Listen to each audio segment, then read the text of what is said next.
The first thing I felt was the shock of cold water.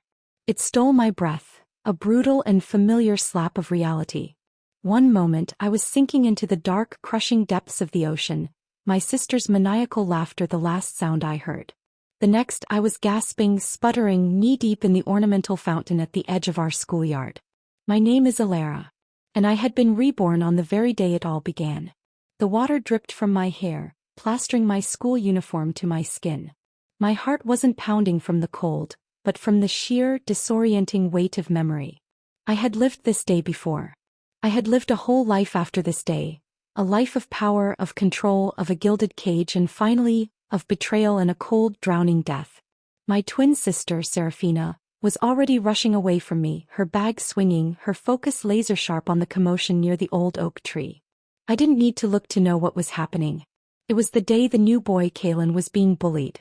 He was the unacknowledged, illegitimate son of Alistair Vance, the business tycoon who ruled over Oceancrest City. In our first life I was the one who rushed to his aid. I was the one who fought off the spoiled rich kids, who helped him to the infirmary, who started the chain of events that bound our fates together. But not this time. I watched Serafina shove her way into the crowd, her voice ringing with false bravery. "Get away from him, you cowards." A calm, cold smile touched my lips as I climbed out of the fountain. I let the water drip, a baptism into my new existence. I let her go. Without my unwavering support, without the cunning and strategy one had provided, Kalen was nothing more than a deranged demon in the making. Let her have him. My mind drifted back to my death. It was supposed to be the brightest year of my life. I had finally, after years of meticulous planning and ruthless maneuvering, inherited the entire Vance fortune. I was free. I was powerful. I stood on the deck of my yacht, the wind in my hair, the world at my feet. And Serafina, my dear, sweet, jealous twin, couldn't bear it. She waited for the moment I was lost in thought, then pushed me over the railing. She even jumped in after me, a performative act of heroism for the crew watching. But underwater her mask slipped. Her hands, strong from years of practicing in pools, seized my hair and forced me under. I remembered the burn of salt water in my nose and throat, the metallic taste of my own despair. She wasn't satisfied with a quiet death. She yanked me up, her face a twisted mask of glee, laughing like a fiend from hell. "We're twins," she had screamed over the waves. "Why do you get to marry into wealth while I'm stuck with a gambling, abusive drunk, living in misery and shame? If I had been the one to save Kalen, I would have been the one to rise in fortune. Why should you get it all? You stole everything from me. I practiced swimming for years for this. Now die." Ha ha. Even as I drowned, my thoughts were clear. I had never wronged her. I had given her money, protected her from the consequences of her own bad choices. But it was never enough. The rage and despair were a fire in my chest that even the cold ocean couldn't extinguish. I let myself sink, a silent surrender. But Serafina, in her triumphant fury, didn't understand the treachery of ocean currents. Exhausted, she was dragged down with me into the dark. The sound of distant, arrogant curses yanked me back to the present. Serafina and I had been walking into the schoolyard where it all began. I had held back the reckless urge to rush in and save Kalen. Instead, I turned to look at my sister. Her pupils were dilated, her chest heaving. Though she was grinning, tears streamed down her cheeks. She wiped her face roughly, then shoved me into the fountain without a second thought, her expression as dark and cold as the deep sea. "This time," she spat, her voice low and venomous, "I won't repeat my mistakes." Then she was gone, charging toward the crowd. I climbed out, shaking the water from my clothes, and watched the spectacle. Serafina wrapped her arms around Kalen's bleeding head, shielding him like a mother hen. The ringleader, a spoiled brat named Jackson, kicked her viciously. "Serafina, have you lost your damn mind protecting this bastard?" Her face was a twisted canvas of madness and exhilaration. "Listen to me," she screamed. "His name is Kalen. From today on, if any of you dare lay a hand on him, I'll fight you to the death." Her crazed defiance startled the bullies into silence. A crack appeared in her fierce expression as she looked down at Kalen, half-conscious in her arms. She softened her voice, a poor imitation of tenderness. "Kalen, I'm sorry. I only did it because they forced me. From now on I'll protect you. I won't let anyone hurt you again. Come on, I'll take you to the infirmary. From beginning to end, Kaylin's face was unreadable, as empty as a puppet's. How ironic. My selfish, power-hungry sister, shielding the demon prince with such devotion. As she carried the weakened Kaylin away, she brushed past me. A mocking smirk tugged at her lips as she leaned close to my ear, her whisper filled with twisted pride.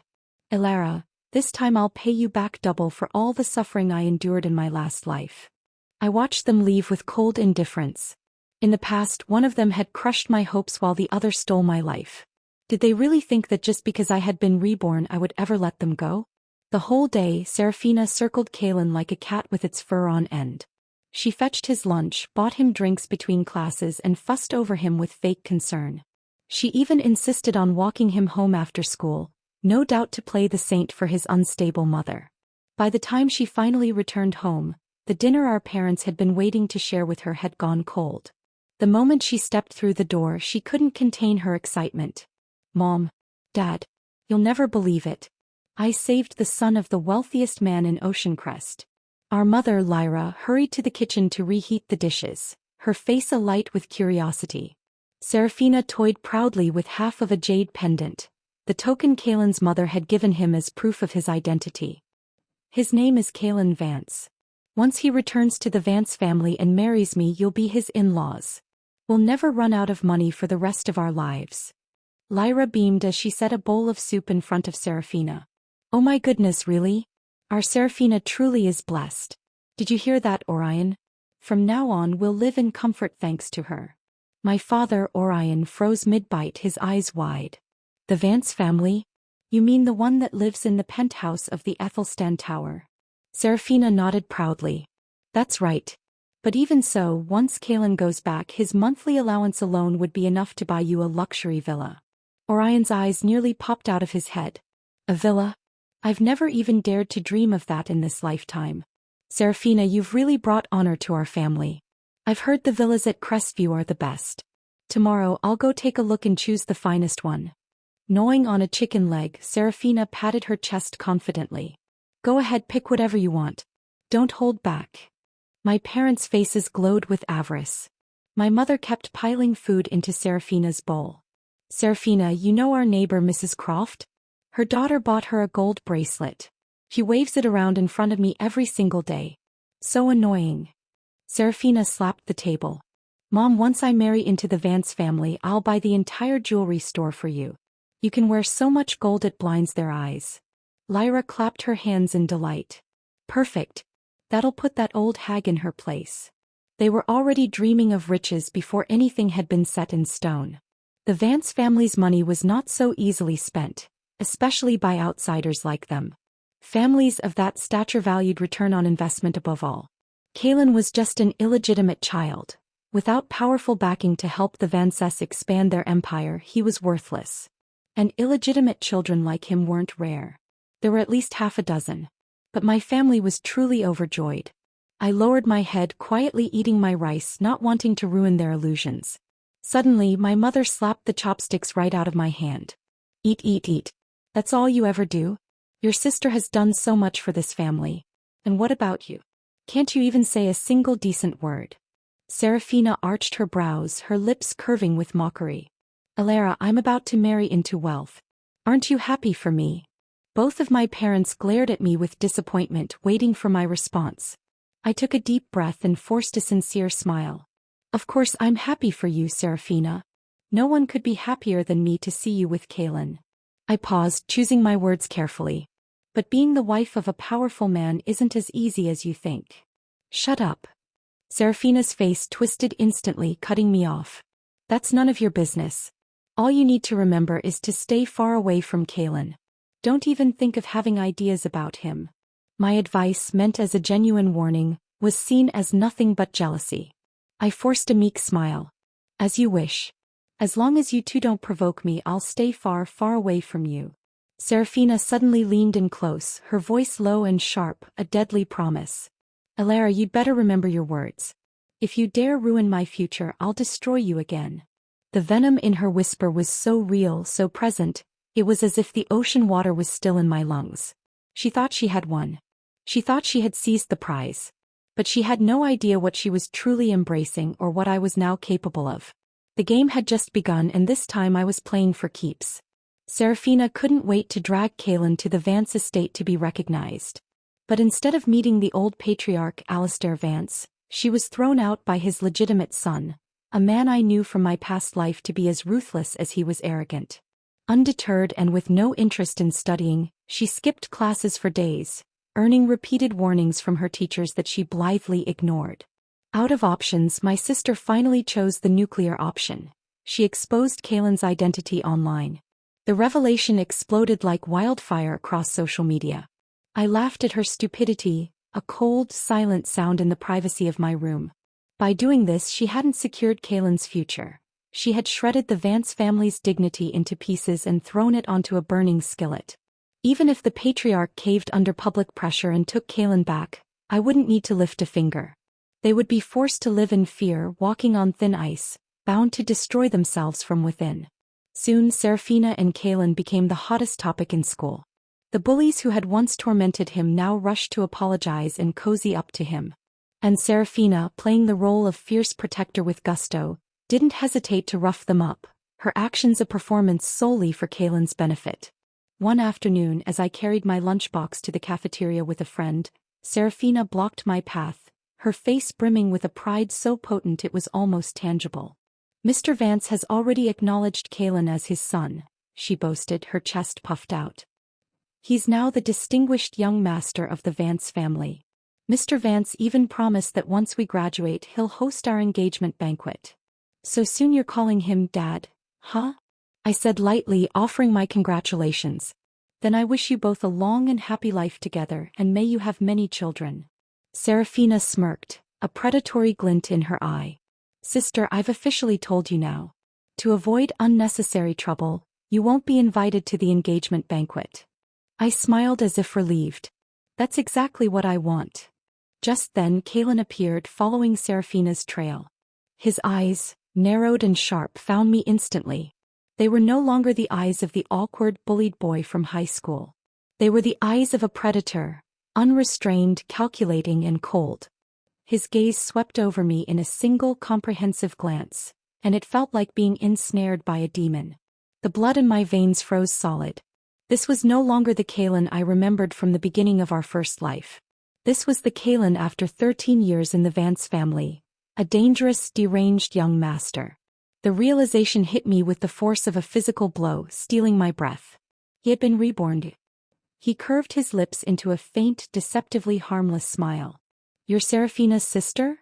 he asked, his voice a soft caress that belied the menace in his eyes. But the terror from my past life clawed at me, a visceral memory of his frenzied rage and cold cruelty. My nails dug into my palm until I felt the skin break and blood ooze through. I had to force myself to remain still, to not flinch away. Serafina instantly spun him around so his back faced me, her expression dark with undisguised malice. "You know I'm engaged to Kaelin, yet you're trying to seduce him. How shameless can you be? Remember what you said? Stay far away from us." I stared at her as if she were a fool. I had no idea what part of her delusion made her believe I was trying to seduce him. I was trying to survive him. Dragging Kaelin away, Serafina warned him as they walked. "Don't be fooled by my sister's looks. She's rotten to the core. That day when I tried to save you, she tried to stop me. That's why I pushed her into the fountain." She then giggled, a sound that grated on my nerves. "But honestly, she's kind of amusing. Next time let's include her too." They were long gone before I finally absorbed the full, chilling truth. Kaelin had been reborn as well. In his last life, when he was nothing but an illegitimate child, he had endured humiliation and lived quietly, submitting to others. But now, as the reborn young master of the Vance family, he had the advantage of foresight and countless opportunities to secure his place. He would never forget his eventual downfall and death in the last life, a downfall I had engineered. He would never forgive me. His revenge was inevitable. I had to come up with a plan, and quickly. That evening, when I returned home, I found Serafina sobbing dramatically on the couch as our mother comforted her. The atmosphere was thick with accusation. Without warning, my father swung a mop handle at the back of my knees. "I'll destroy you, you disgrace of a daughter." The stick cracked with a sharp snap, and a searing pain shot through my body like lightning. Cold sweat drenched my skin as I collapsed to the floor with a thud. "Dad," I gasped, the pain making my vision swim. "Why are you hitting me?"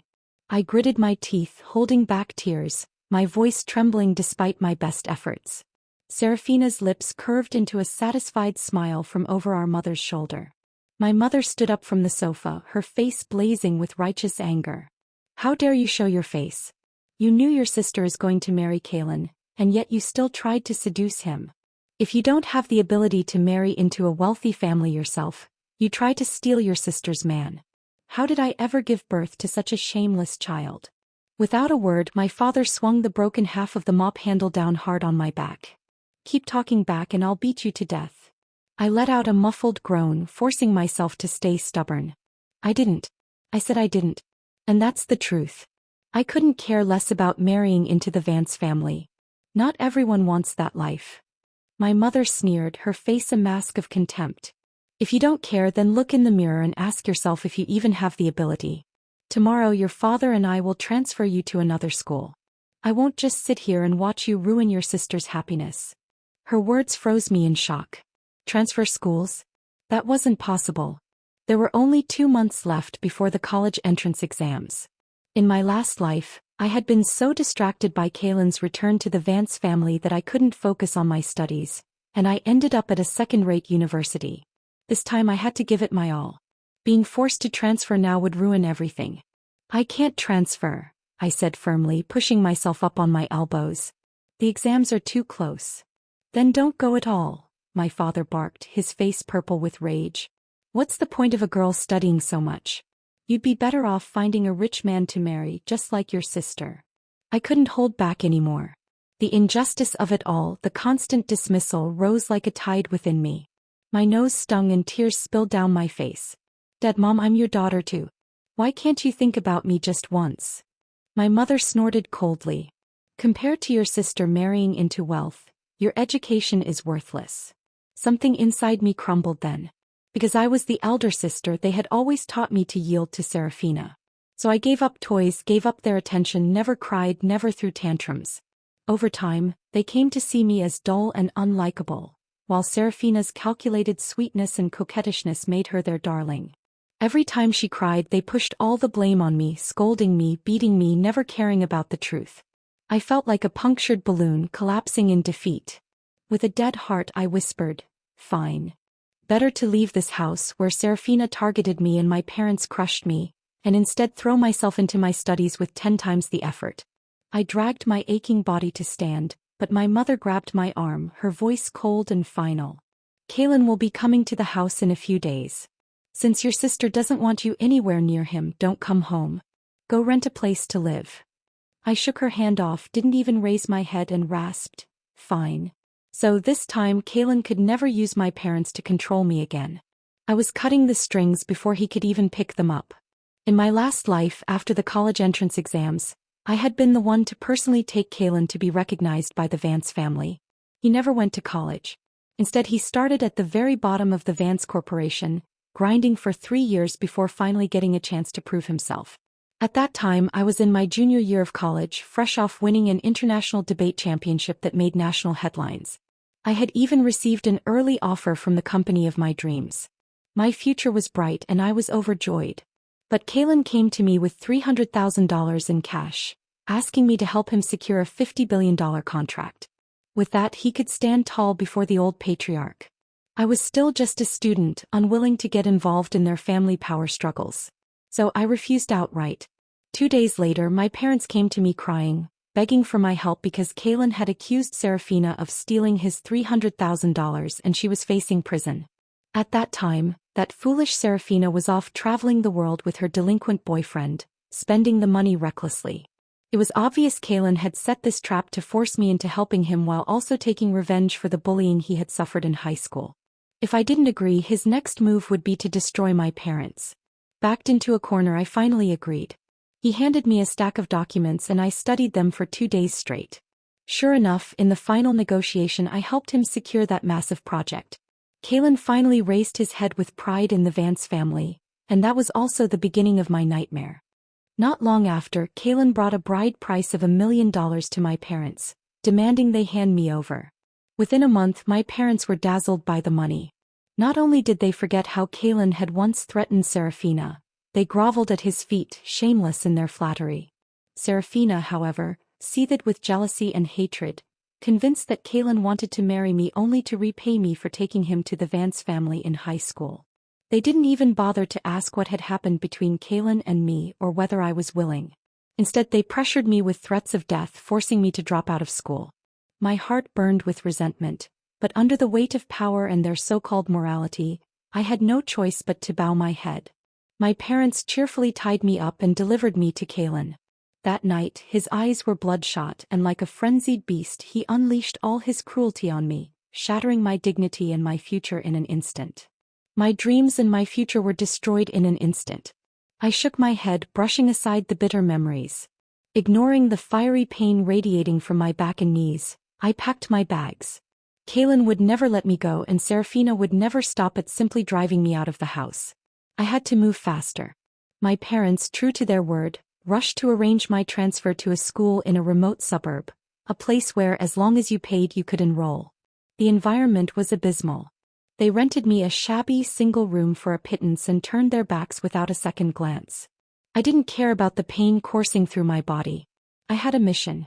Dropping my luggage, I spent 2 hours on a series of buses before arriving at the underground parking lot of the Ethelstan building. My heart hammered against my ribs. This was it. I watched, hidden behind a concrete pillar, until I saw him. Donovan Creed. The old fox himself, Alistair Vance's most powerful rival. He was just as I remembered from my past life. Sharp, cautious, and radiating an aura of controlled power. Catching the moment when his secretary opened the car door for him, I slipped inside with lightning speed, sat down, and called out with a sweetness I didn't feel, "Hello, Uncle Donovan." Donovan Creed frowned and stepped back. His secretary immediately reached for his phone to call the police. The old fox was still as cautious as ever. "Uncle Donovan, don't be alarmed," I said smoothly, keeping my hands visible. "The Vance family may be leading in the new energy project now, but your corporation was supposed to have the greater advantage. Yet lately your bids have been crushed. Don't you want to know why?"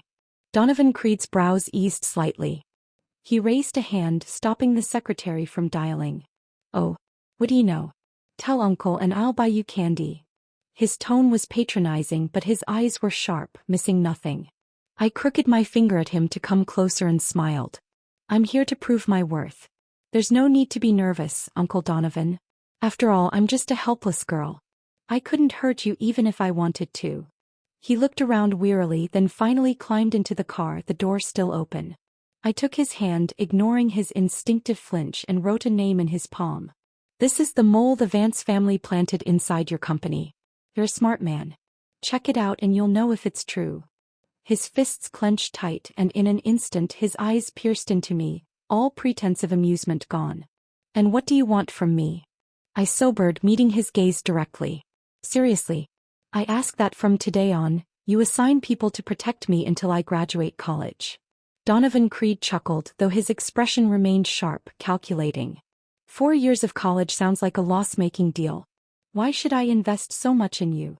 I leaned in, holding his steely gaze without flinching. "Because within 4 years, I'll help you completely replace the Vance family and become the ruler of Ocean Crest." Donovan Creed's smile disappeared. His face grew solemn. "So young, not even graduated high school yet, and already talking so big," he said, his tone mocking but his eyes intrigued.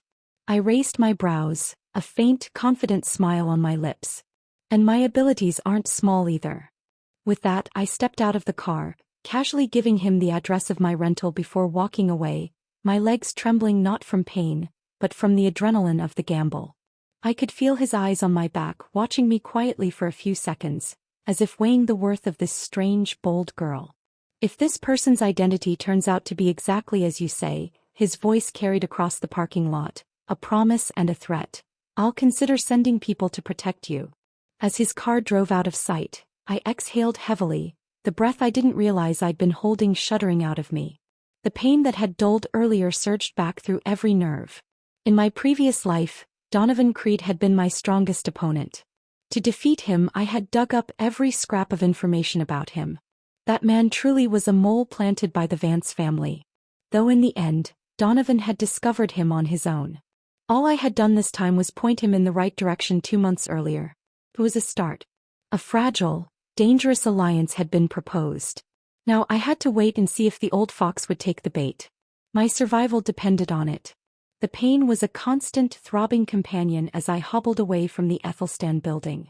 I stopped by a small, dimly lit clinic, the kind that asked no questions, and bought the strongest analgesic ointment I could get without a prescription.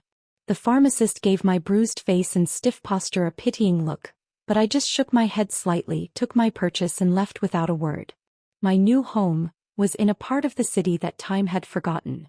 The buildings were stained with grime and the air smelled of stale grease and neglect.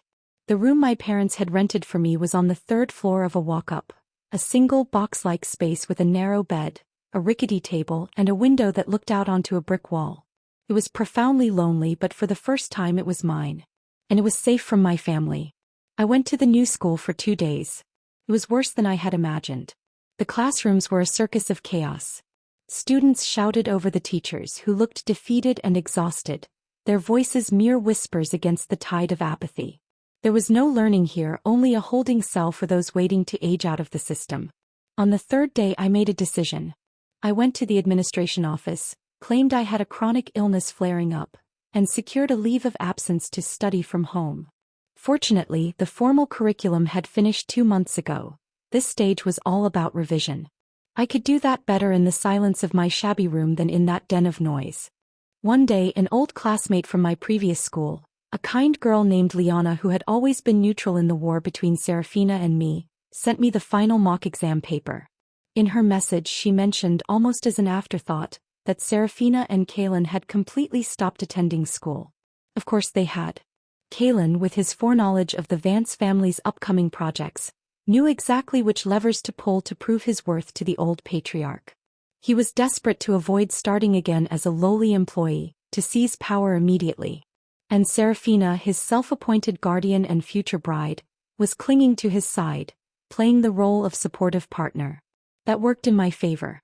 At least he was too busy to focus his predatory gaze on me.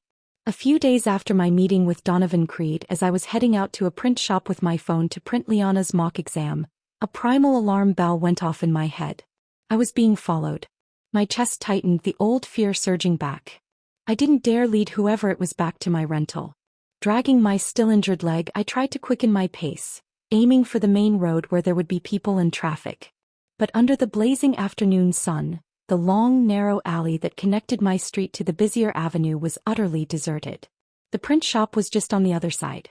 I opened my mouth to scream, but before a sound could escape, a rough, calloused hand clamped over my lips from behind, and a powerful arm dragged me into a filth-strewn side alley. My heart pounded wildly, blood roaring in my ears like a tidal wave. I struggled with everything I had, my injured leg screaming in protest, but his grip was like iron. When he spun me around and pinned me against the damp brick wall, despair swallowed me whole. I knew that face.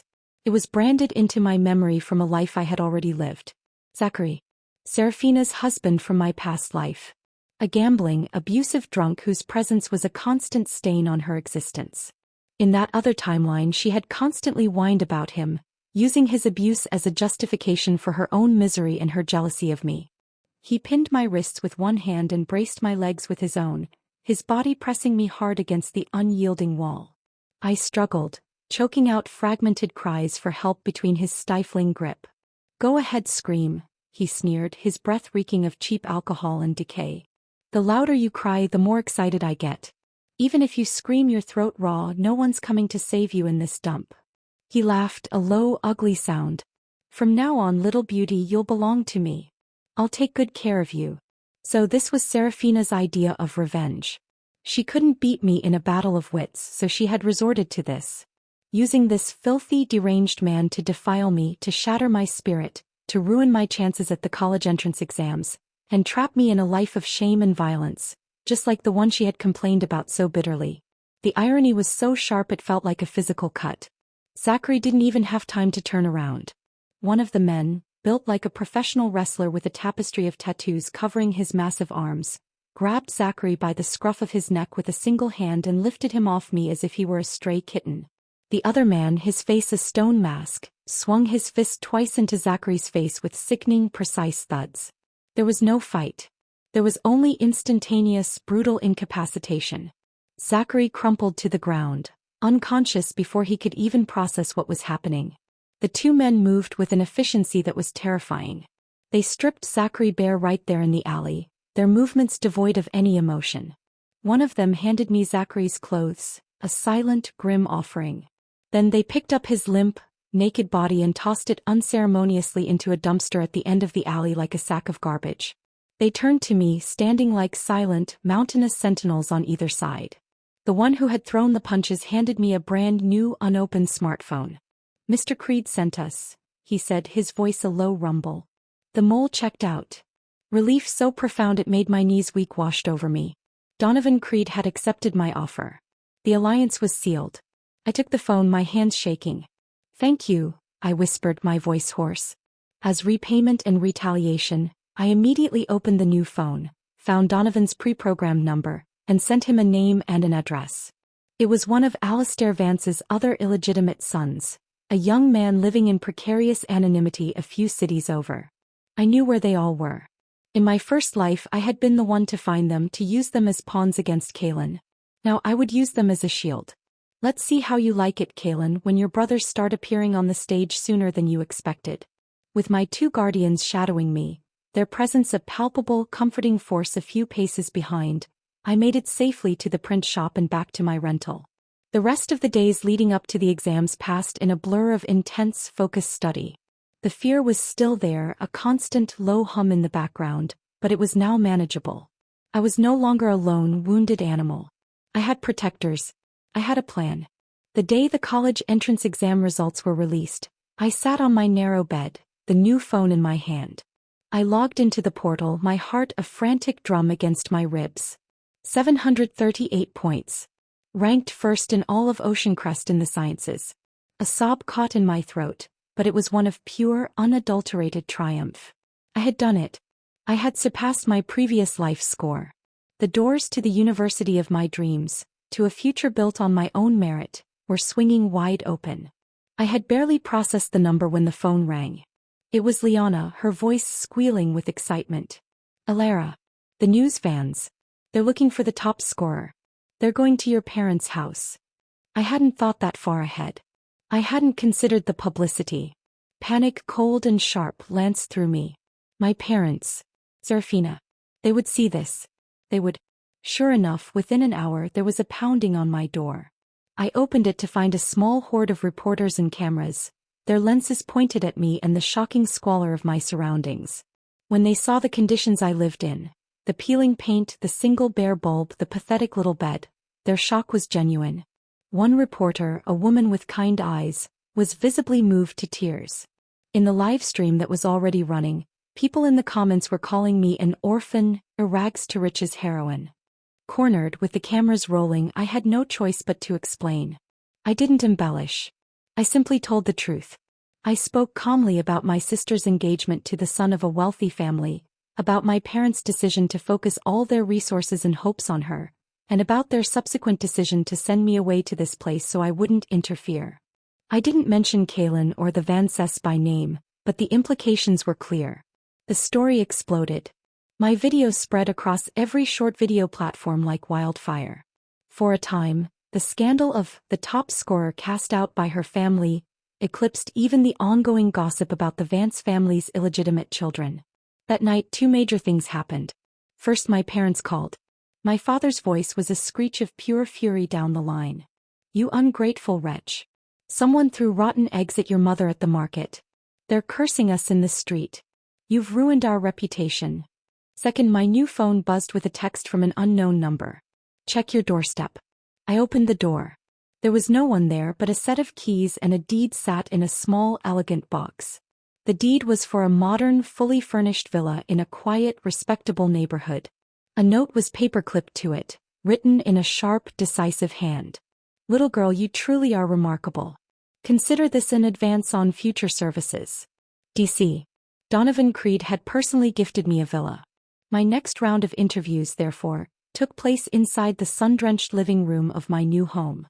The contrast between this and my previous rental was staggering, and the media ate it up. That very day, as I was giving one such interview, the front door burst open. My parents stood there, dragging their luggage, their faces a mixture of outrage and entitlement. "Dad, Mom," I said, cutting off the interviewer. "What are you doing here?" My father, Orion, scowled, tossing his luggage onto the polished marble floor with a thud. "All because of your big mouth. Our house is surrounded by lunatics now. Who else should we rely on but you?" I blinked, feigning innocence for the cameras that were still rolling. But everything I said was the truth. I didn't make anything up. I gestured around the beautiful room. "And this villa wasn't a gift. I didn't accept it. It's only a sponsorship, and I have to return it when college starts. Isn't it inappropriate for you to live here?" My mother, Lyra, jumped up and smacked me on the back of the head, a familiar, stinging blow. "Are you stupid from studying too much? A villa given to you and you don't want it? Too bad. Starting today we're living here and we're not leaving." An idea struck me then, and I curved my lips into a mocking smile. I turned to my father.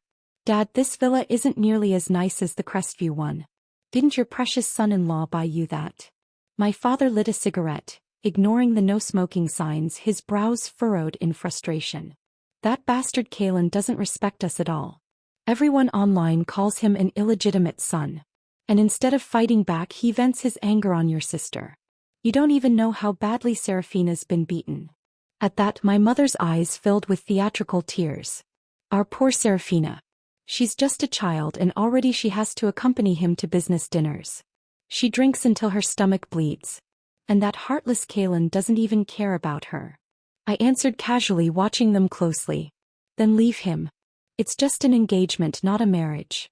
"No," they both shouted at once. Their eyes darted away from mine, their voices stammering before my father finally admitted the ugly truth. He's not all bad. He promised us $20,000 a month for living expenses." I saw it now with perfect, chilling clarity. The final piece of the puzzle clicked into place. In my last life they had shoved me into hell for money. And now, for money again, they were willing to sacrifice Serafina's life, to overlook her bruises and her bleeding stomach. They didn't truly love her either. They loved what she could provide. We were both just commodities to them. My parents, as if to cement their place and their newfound reflected glory, insisted on hosting a grand celebration banquet for my exam results at the villa. Their real goal was to cash in on my success and show off in front of all their friends and relatives they felt had looked down on them. I agreed, a plan of my own beginning to form. At the banquet, surrounded by noise and false congratulations, I saw the one person I least wanted to see. Kalen. He stood apart from the crowd, a wine glass in his hand, his eyes dark and cold as they locked onto me across the room. The instinct to flee was a scream in my blood. But with my two guardians standing like impassive statues near the patio doors, I felt a sliver of security. Forcing down the primal dread, I raised my glass toward him in a silent, defiant toast. Serafina, ever watchful, instantly slid into his arms, blocking his view, glaring at me with a venomous warning in her eyes. Even battered and bruised as she was, her face showing the faint, yellowish remnants of old injuries, she still clung to him desperately, terrified I might steal him away. It was pathetic. But under the gaze of everyone in the room, Kalen shoved Serafina aside with a casual, callous gesture and walked straight toward me. The crowd parted for him as if he were a king. I took a deep breath and lifted my chin, plastering a confident smile on my face. He stopped inches from me. He reached out and flicked my forehead with his finger, an intimate, possessive gesture that sent a wave of nausea through me. It was just like in my past life. "Little vixen," he said softly, his voice a lover's whisper that only I could hear. "You're the one who spread the news about my brothers, aren't you? Have you had enough fun?" His eyes bored into mine, devoid of any warmth. "Are you ready to come back to me?" I hadn't spoken yet, but Serafina, who had scrambled to his side, couldn't hold back. Fury blazed in her eyes, though she forced her voice into a pleading, pathetic tone. "Honey, what are you saying? That's my sister." Kalen didn't spare her a glance. He continued to stare at me. "Alara, I've run into a tough project lately. Help me with it and I'll make it worth your while." A cruel smile touched his lips. "I've already placed your favorite bonsai in my home, waiting for you. Serafina's pupils shrank in shock and dawning horror. The bonsai. It was a symbol from our past life, a gift he had given me during a rare moment of false tenderness. I feigned confusion, playing my part for the watching crowd. I'm not sure what you mean, Mr. Vance. As far as I know, we were only classmates. We've barely even spoken a word. I gestured around the room, my voice gaining strength. Today is my celebration banquet. You do realize that, don't you? Serafina clutched Kaylin's arm nervously, her voice trembling. Honey, what project are you working on? Let me help you. I promise I can handle it. Kaylin's face darkened, his mouth twitching with impatience and contempt. With what? He spat, his voice loud enough for those nearby to hear. No one wants to see that body of yours. What could you possibly negotiate? Her eyes welled with tears as she choked out. Honey, you can't say that to me. Everything I do for you. I'll drink. I'll drink as much as it takes. I'll make sure you succeed. Honey. Kaylin shoved her off again and took a sip of his wine. His voice dropped, but the threat in it was as sharp as a blade, meant only for my ears.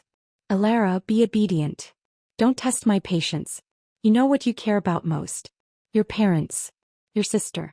If you provoke me, you'll pay the price. I raised a brow, my smile never wavering.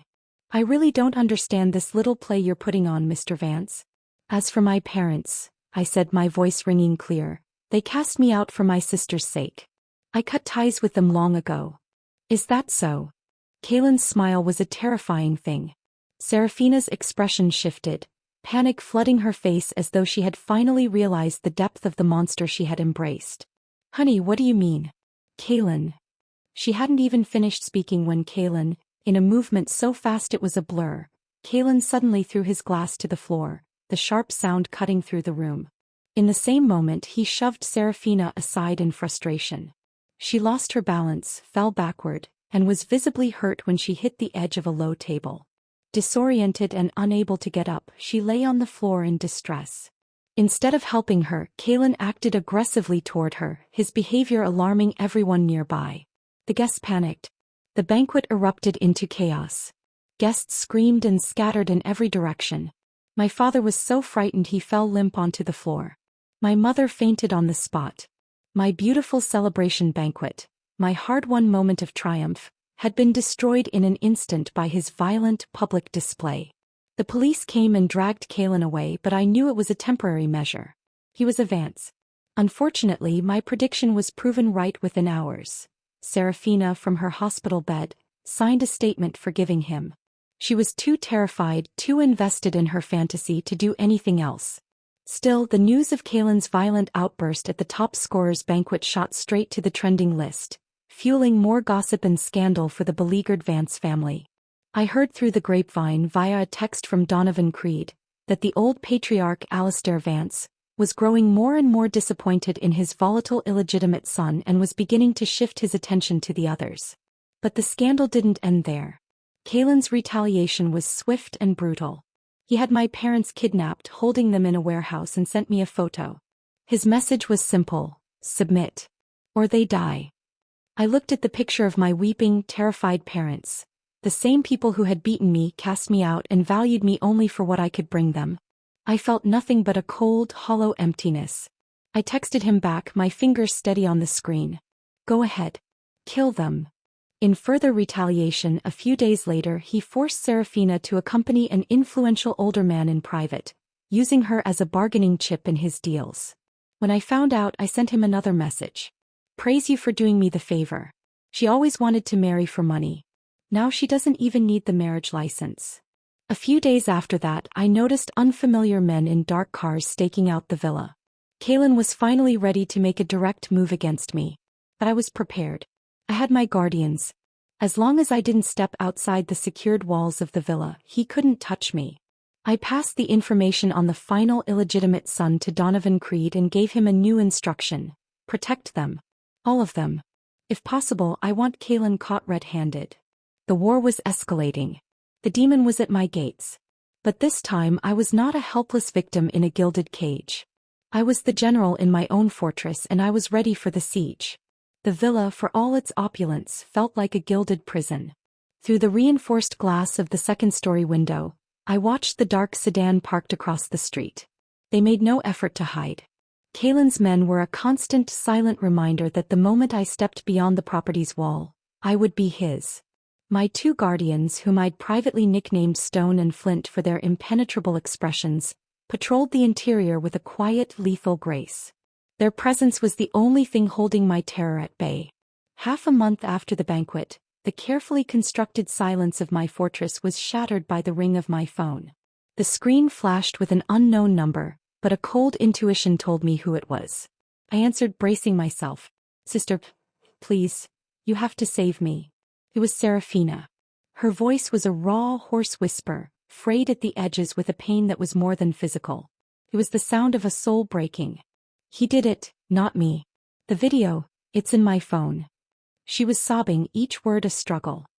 "He killed them, his own brothers, and he's framing me for it." My blood ran cold. I had given Donovan the information to protect the other illegitimate sons, the ones outside the Vance estate. But the two youngest, the ones Alistair Vance had just recently and reluctantly brought into the fold, had been vulnerable. I had underestimated Kalen's speed and his ruthlessness. He hadn't just neutralized the competition. He had eliminated it and was preparing to pin the double murder on my sister. "Sister, please." Her voice was weakening, fading like a dying signal. He's going to kill me."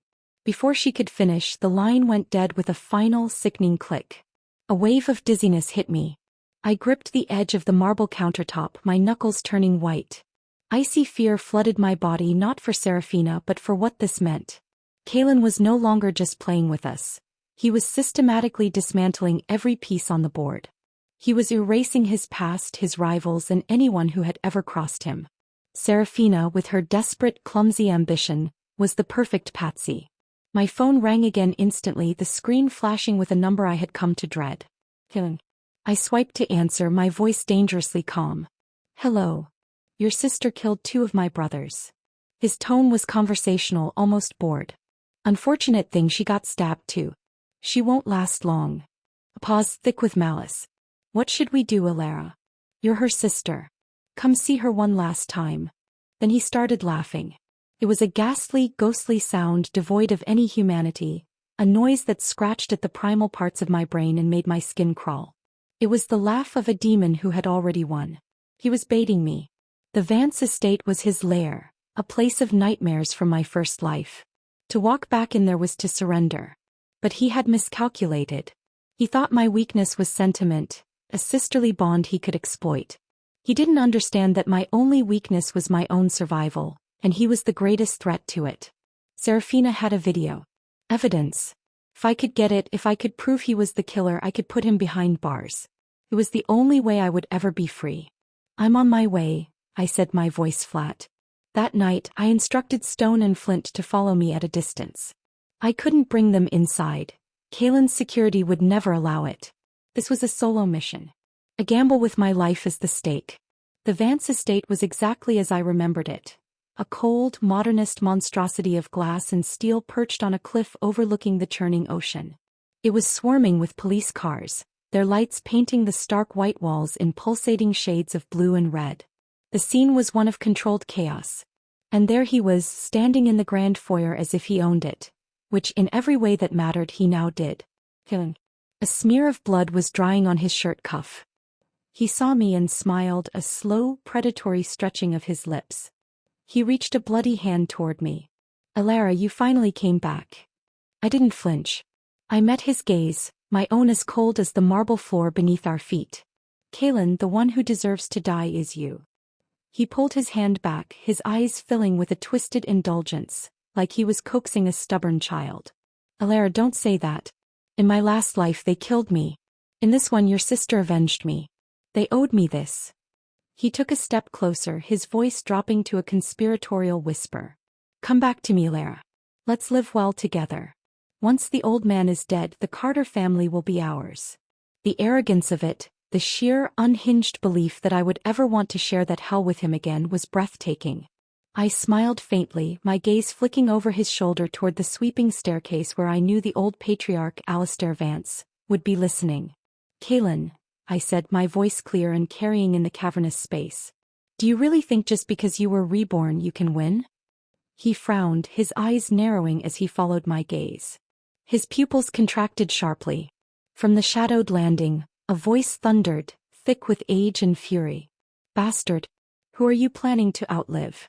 Alistair Vance descended the stairs, leaning heavily on a cane, his face a mask of thunder. The Vance family, crushed under round after round of scandal and public scorn, had already begun to collapse. Their business was plummeting, branches across the country were declaring bankruptcy. They were no longer the untouchable dynasty of old. And the source of this public evisceration, the illegitimate son he had been pressured to acknowledge, was now standing in his home, covered in blood, boasting about his inheritance. It was at that moment I knew my gamble had paid off. When I received Serafina's final phone call, I had immediately started recording. I had captured her desperate, damning confession. He did it, not me. The video, it's in my phone. I had sent the audio file to Donovan Creed the second the call dropped. I knew he would know what to do with it. He would have delivered it straight to Alistair Vance, the one man who had the power to disown Kaelin completely. When the patriarch heard his son, the son who had brought nothing but disgrace, openly discussing his death and the seizure of his empire, the choice became simple. Protect the crumbling family or protect the useless, murderous son. Even with his father confronting him, Kaelin stubbornly refused to admit he was the killer. He was too arrogant, too sure of his own invincibility. It was Serafina, he snarled, pointing a shaking finger toward the hallway where she was likely dying. She was jealous. She did it. That's when I moved. While the two Vance men were locked in their confrontation, I slipped away. I knew this house. I knew every hidden alcove, every secret of its layout from my years of imprisonment here. I went straight to the solarium, to the specific bonsai tree he had mentioned at the banquet. It was a twisted little juniper, the one he had given me after I secured his first major deal.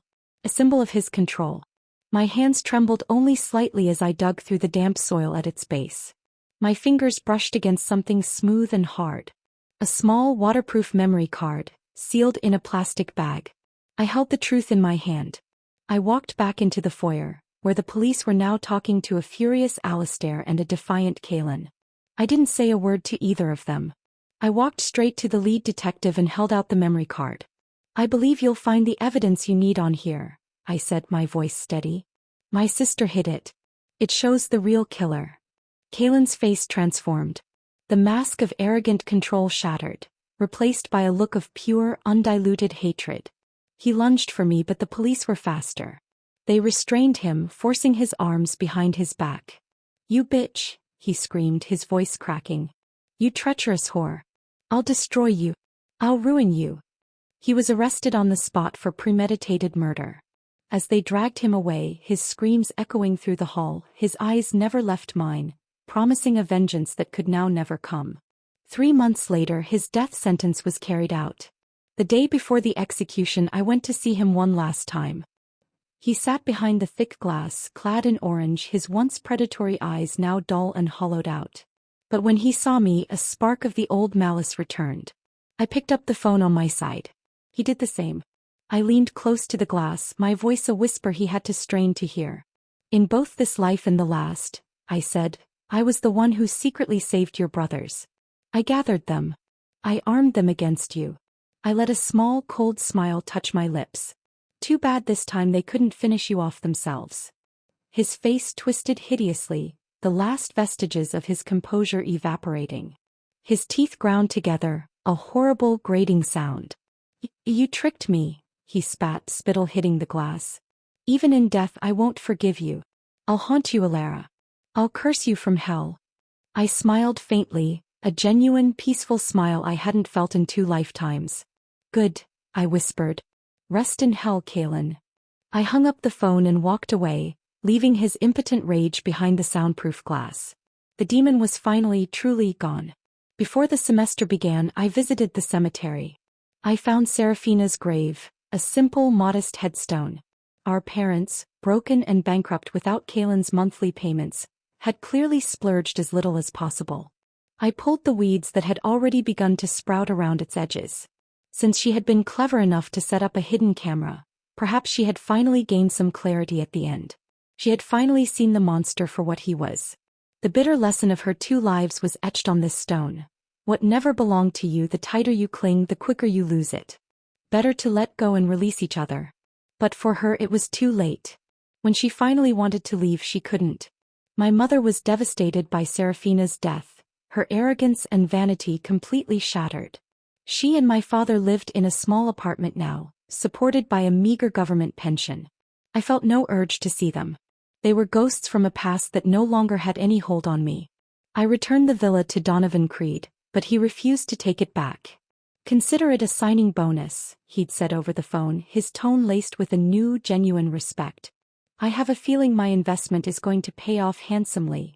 On a bright, crisp autumn morning, he surprised me by showing up at the villa personally, insisting on escorting me to college.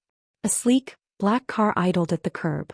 Standing at the gates of the university, suitcase in hand, I felt the weight of 2 lifetimes pressing down on me. The grief, the terror, the betrayal. And then for the first time I felt it lift, dissipating like mist in the morning sun. Kaylin was gone. Serafina was gone. My parents no longer had the power to shackle me. This time I wasn't anyone's pawn. I wasn't a tool for someone else's ambition or a prize to be claimed.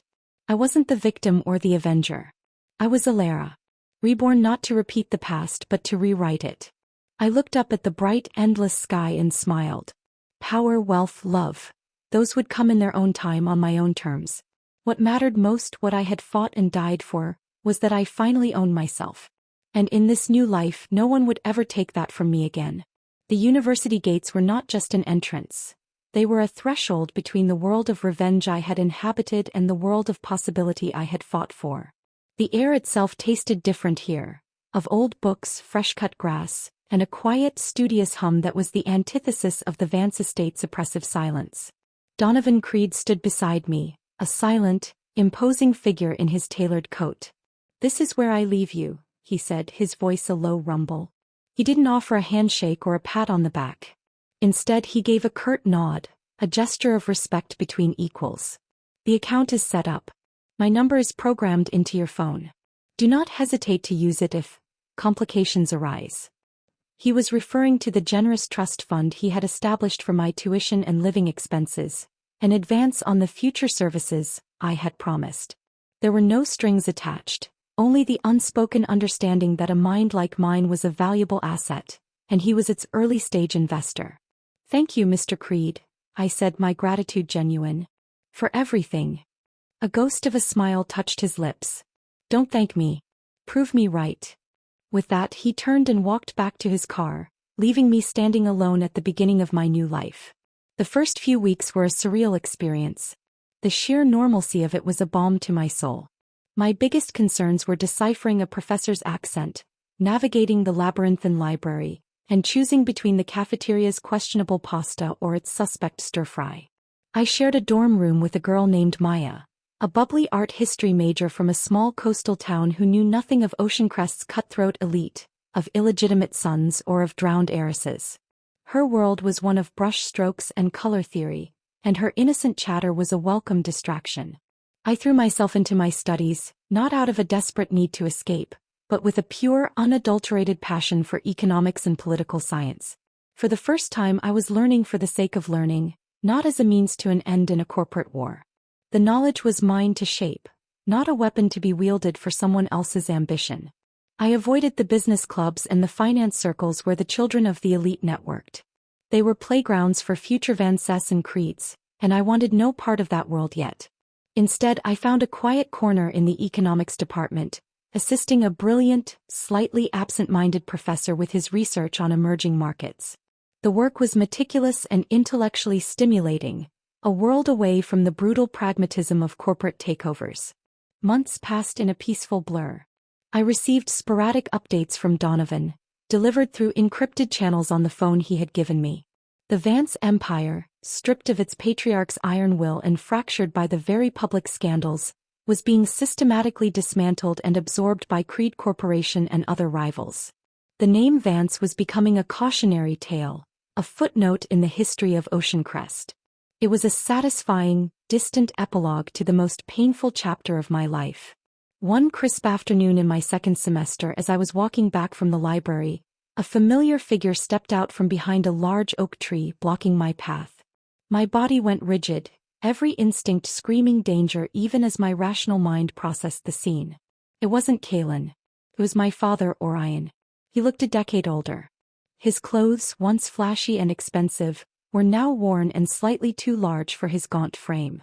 The arrogance that had once defined him was gone, replaced by a cringing, desperate humility that was somehow worse. "Elara," he said, his voice raspy. "My girl. You look well." I didn't respond. I just stood there, my arms crossed over my textbooks, waiting.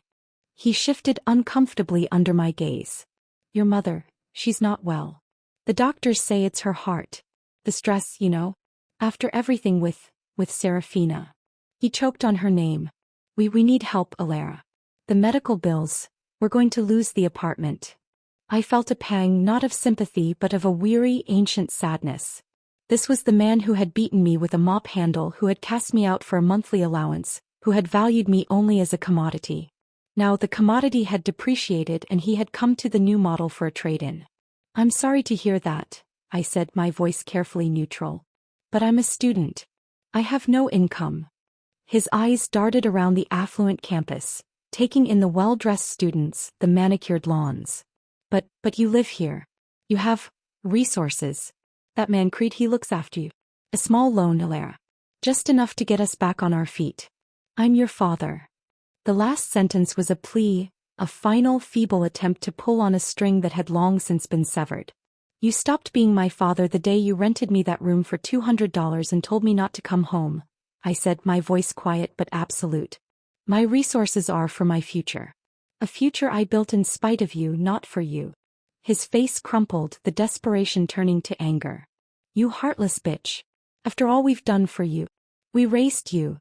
"You did," I agreed calmly. "And you taught me the price of everything. You taught me that loyalty is conditional and love is transactional. I learned my lessons well. Now if you'll excuse me, I have a seminar to attend." I walked around him. He didn't try to stop me. He just stood there, a broken, shriveled man in the middle of a bustling campus, a ghost from a life I had willingly and finally left behind. I didn't look back. There was no triumph in it, only a quiet, firm closure. I had drawn my boundary and I had held it. The encounter solidified my resolve. I knew I couldn't remain entirely in this academic bubble forever. The shadow of my past, in the form of my parents or the lingering tendrils of the Vance collapse, would always find ways to reach for me. To be truly free, I needed my own power, independent of Donovan Creed's patronage. I began to use my research position to its full potential. I started analyzing the very data from Creed Corporation's acquisitions of the Vance assets, offering my professor insights that were so sharp he began to schedule weekly meetings just to pick my brain. Unbeknownst to him, I was using our sessions to refine my own understanding of the new economic landscape of Ocean Crest. In my second year, I used a portion of my trust fund to make a series of small, incredibly shrewd investments in the tech startups that were flocking to the city in the power vacuum left by the Vances. I didn't use insider knowledge from my past life. I used the skills I was honing in the present. The returns were significant. I rented a small, clean apartment off campus, a place that was entirely my own, paid for with money I had earned. When I told Donovan I was moving out of the dorm and no longer needed the villa, he simply replied, "I expected nothing less." One evening, as I was reviewing a stock portfolio on my laptop, my phone buzzed. It was a message from an unknown number, but the style was unmistakably Creed's. "The vultures are circling the last major Vance shipping lane. It's a mess of debt and union disputes. Too thorny for my taste. But a sharp mind with nothing to lose might see an opportunity. Thought it might interest you." Attached was an encrypted data file. It was a test. And an offering. He was handing me a problem he deemed unsolvable, a bone too tough for his corporation to chew, to see what I would do with it. I spent the next 72 hours immersed in the data. I saw what he meant. It was a nightmare of entangled liabilities and bitter labor relations. But I also saw something else. I saw a route not to salvage the rotting carcass of the Vance empire, but to carve out something new and vital from its bones. A logistics company built on fair labor practices and cutting-edge efficiency, a phoenix from the ashes that would be utterly unlike the monster that came before it. It would be my first company. Alara Logistics. I didn't reply to Donovan's message. I didn't need to. Action would be my answer. I began drafting a business plan, my fingers flying across the keyboard, a fierce joy burning in my chest. This wasn't for revenge. This wasn't for survival. This was for creation. I was no longer the drowned heiress, the vengeful sister, or the pawn in a demon's game. I was no longer just a student. I was an architect. And I was finally ready to build. The end.